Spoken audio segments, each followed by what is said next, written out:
मीरपुर नाम के शहर में तेजस अपनी पत्नी नीरू के साथ रहता था। पति पत्नी दोनों ही नौकरी करते थे। एक दिन तेजस गांव अपनी माँ के पास फोन करता है। हेलो, प्रणाम माँ।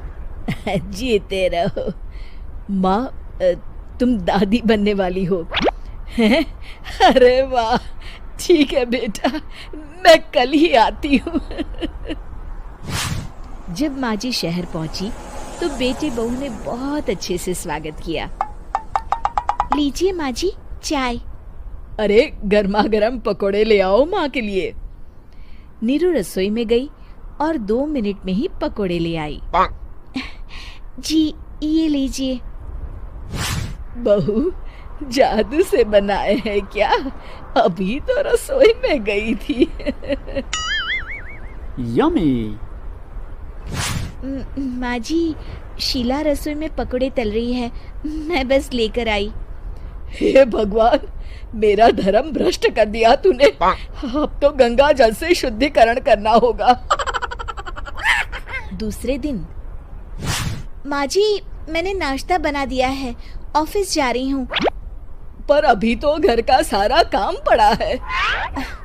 शीला आती ही होगी, झाड़ू पोछा बर्तन कपड़े वो सब कर लेगी। हमारे जमाने में घर का सारा काम हम ही करते थे। जी माँ जी, आप बहुत होशियार हैं, मैं घर ऑफिस दोनों नहीं संभाल पाती। तो जरूरत क्या है घर से बाहर जाकर चाकरी करने की? वैसे भी घर का काम खुद करने से घर में बरकत आती है, समझी? पर माँ जी। पर वर कुछ नहीं, इस महीने की पगार मिले फिर ऑफिस बंद है। हाँ। रात को नीरू तेजस से कहती है, सुनिए जी, माँ जी बोल रही थी कि मैं नौकरी छोड़ दूं। वैसे ठीक ही तो है, अभी तुम्हें आराम की जरूरत है। फिर भी आराम कहाँ, शीला को छुड़ाने के लिए बोल रही थी। तो अब 24 घंटे में इतना काम तो कर ही सकती हो। पर जॉब पसंद है मुझे, घर पर मन नहीं लगेगा। अगले दिन जब दोनों ऑफिस के लिए निकल रहे थे, मेरी तो कोई कीमत ही नहीं है इस घर में। माँ जी, आजकल महंगाई बहुत है, रहन सहन भी बदल गया है, दोनों नौकरी करते हैं तभी ठीक रहता है। अच्छा, तू कहना क्या चाहती है? मेरा बेटा तुझे बिठा के खिला नहीं सकता? तू ही इस घर का खर्च चला रही है, हैं? नहीं माँ जी, मेरा वो मतलब नहीं था। मतलब खूब समझती हूँ, ये बाल धूप में सफेद नहीं किए मैंने। हाँ। अब तो ये रोज का काम हो गया था। तेजस भी रोज की झिकझिक से परेशान हो गया था। एक दिन उसने कहा, नीरू, वैसे भी तुम्हें मैटरनिटी लीव मिलने वाली है, तो अभी से ही छुट्टी ले लो। पर क्या, मेरी सैलरी अच्छी खासी है। आखिर नीरू ने रिजाइन कर दिया। जब बच्चा हुआ तो घर में सब बहुत खुश हुए। कुछ दिनों बाद तेजस फाइल देख रहा था। क्या हुआ तेजस, कुछ परेशान लग रहे हो? हाँ, वो हमारी जितनी सेविंग्स थी वो तो हॉस्पिटल में और छठी के फंक्शन में खत्म हो गई है नीरू। और अभी वैसे मंदी चल रही है तो मैं बोल रही थी कल मुन्ना को हेपेटाइटिस का टीका लगवाना है।